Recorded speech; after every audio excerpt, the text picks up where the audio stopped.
ክቡራት ተኸታተልትና ከመይ ቀኒሆም ኣብ ዝሓለፈ እዋን ከም ዝሓበርናዮ ሎማዓንቲ ናይዚ ብተኸታታሊ ክንከታተሎ ዝቐናኒ ዝሓለፈ ከባቢ 29 ክላሳት መዛዘሚት መበል 30 ክፋል ብዛዕባ ከመይ ጌርና ፓስወርድ ንሓደ ዶክመንት ክሬት ክንገብረሉ ንኽእል ዝብል ኢና ክንርኢ ብሓንሳብ ንከታተል።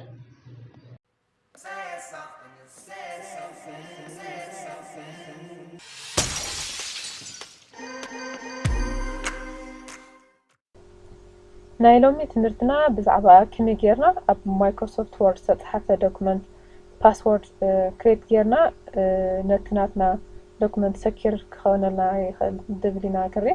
እዚ ማለት ከዓኒ እዛ ንሪኣ ዘለና ዶክመንት ንኣብነት ናብ ካልእ ሰብ ብኢሜይል ክንሰዳ እንድሕር ደሊና ብፓስወርድ ፕሮቴክት ጌርና ክንሰዳ ንኽእል፣ ወይ ከዓ ኣብ ናይ ስራሕ ሼር ድራይቭ ክነቕምጦ ምስ እንደሊ ኣብ ናይ ስራሕ እንድሕር ኮይኑ ከዓ ብዙሕ ተጠቃማይ ስለ ዘሎ ፓስወርድ ሰኪር ክንገብሮ ንኽእል።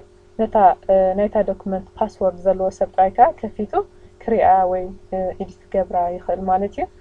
ኦኬ ሕጂ ነዛ ንሪኣ ዘለና ዶክመንት ፓስወርድ ክሬት ክገብረላ ብኸምኡ ከዓ ሰኪር ንኽትኮነሉ ማለት እዩ።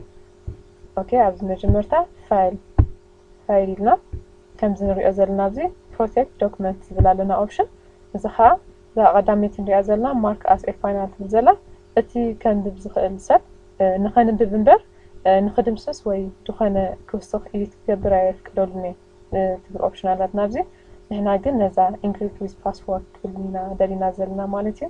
ንዓ ክመርፃ እየ። ኦኬ ኣብዚ ንሪኦ ዘለና ፓስወርድ ምረፅ ትብል ኣላ።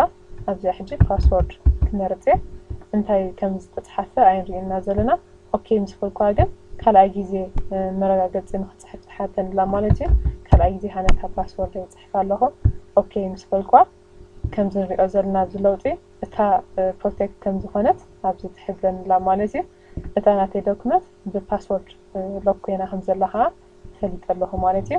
ኦኬ ኣብዚ ሕጂ ሴቭ ኢለ ኣብዚ ሴቭ ኮይና ትለይ ኣላ።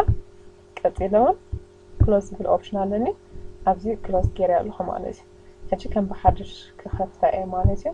ኣብዚ ፋይል ኢለ ኦፕን ኢለ ኣብዚ ኣነለት ኢንትሮዳክሽን ኢለ ክኸፍታ ደልየ ኣለኹ። ኦልሬዲ ፓስወርድ ገለ ስለ ዝኣፅኸዋ ፓስወርድ ንክህባ እያ ትሓተን ዘላ ማለት እዩ። እታ ፅሒፈ እያ ዝነበርኩ ፓስወርድ ከዓ ክፅሕፋ እየ። ኣብዚ ኦኬ ምስ በልኳ ከዓ እታ ናተይ ዶክመንት ከፊታ ኣላ ማለት እዩ። ኦኬ ከምዚ ክንሪኦ ፀናሕና ብዝቐለለ መንገዲ ፓስወርድ ክሬት ጌርና እዛ ንሪኣ ዘለና ዶክመንት ፕሮቴክት ንክትኮነልና ብኢሜይል ክንሰዶ ኾነ ኣብ ዝኾነ ናይ ድራይቭ ክነቐምጦ ምስ እንደሊ ብከምዚ ዓይነት መልክዕ ጌርና ሴቭ ክንገብሮ ከም ንኽእል ክንርኢ ፀኒሕና ማለት እዩ።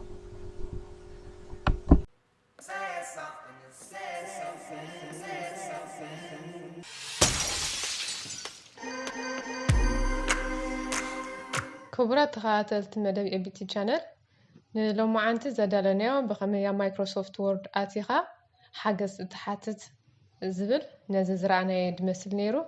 ኣብ ቀፃሊ ብካልእ ትሕዝቶ ክሳብ ንራኸብ ሰላም ቅነ።